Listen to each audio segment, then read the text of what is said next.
And sir, we answered these questions many times, including with 7 transcribed interviews by all the people I'm involved. just asking if you could answer And on the record whether she has a PhD or not. That's not a private question.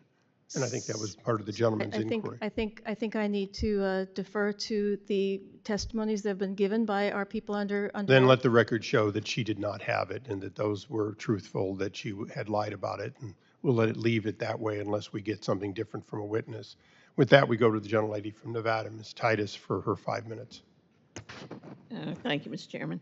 I would like to talk about some of the languages that you include and some that you don't. I've worked a lot with the Appropriations Committee to highlight the importance of including the Mongolian language.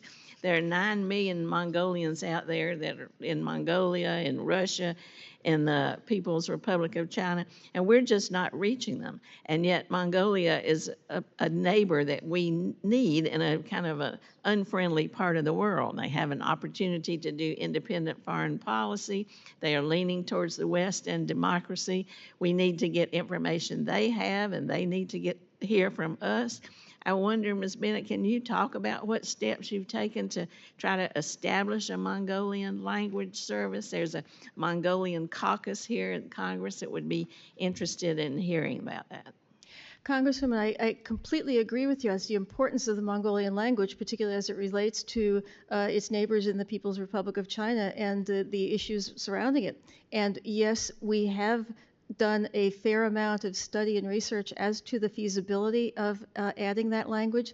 But unfortunately, like so many of the other languages that we would also like to add to reach those people, the recent budget cuts have made this really impossible to do. We have put it on our list, we've looked for it, we're going to request that funding be made available for it, but unfortunately it's just a victim of the current budget situation, for which I really feel deeply sorry. Well, I do too. I know that the report for FY25 mentioned that this was something that we should be doing, and then to cut the resources to make it impossible just seems not in our own national security interest. I would agree with you, Congresswoman. What are some of the other languages that you're looking at, like Mongolian? Well, there's a number of places that we'd like to think about broadcasting into that we talk about. Just off the top of my head, there would be perhaps in the Philippines, the languages that reach the Philippines, Brazil, India, these places that originally were thought to have very robust free press availability, which no longer do. There's many, many parts of the world nowadays that we would like to really consider adding a broadcast to, and I think that those places would welcome our presence. Oh, I think so too. I'll see if we can't make that case to get that funding back. Yet another reason why the budget shouldn't be cut. So let me ask you this. In Eastern Europe, we're seeing more and more regimes becoming more repressive. You've got Lukashenko in Belarus, and you've got Hungary, Poland. Moldova seems to be next. As you look at, after Ukraine, the pieces that start to fall, Moldova certainly is, kind of in that pathway.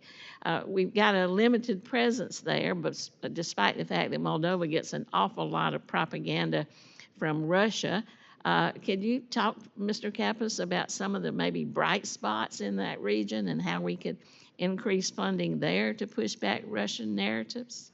Well, we do have a presence in Moldova, and they're doing some fine work right now.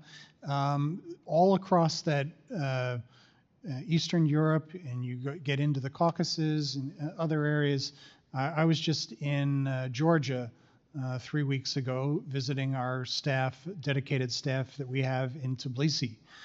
This is a group of people who not only are Georgian, but this is also a group of people who we've had to relocate several times. They used to work for us in some cases in Russia, then we moved them to Kyiv, and now we've moved them to Tbilisi thinking that would be safe. And now, of course, this terrible, yet another one of these foreign agent laws has been passed in Georgia. And so they're facing an uncertain future as well. We can't afford to continue to open one office, close another one, open in a new place thinking it's going to be safe. We have got to, and to be clear, we don't just simply do that as soon as it gets a little difficult. Everywhere where we operate right now, things are difficult. We stay there as long as we can keep our people safe, because the audiences expect us to be there. But it's an important task. There's a lot of overlap with where you are. You mentioned Georgia and then Kyiv and making those moves. With HDP, the House Democracy Partnership, we are trying to do some of the same things that you are doing, but working through legislative bodies in some of these countries that are in very difficult neighborhoods. And I think it's a good partnership, and I'd like to see it strengthened, not weakened by budget cuts. We'd love to welcome you to Prague sometime to talk about it. Thank you. I yield back. We'll now go to the gentlelady from Pennsylvania, Ms. Dean, for 5 minutes. I thank you, Oh, Chairman. would the gentlelady yield for just 1 second? Just want to get this in the record.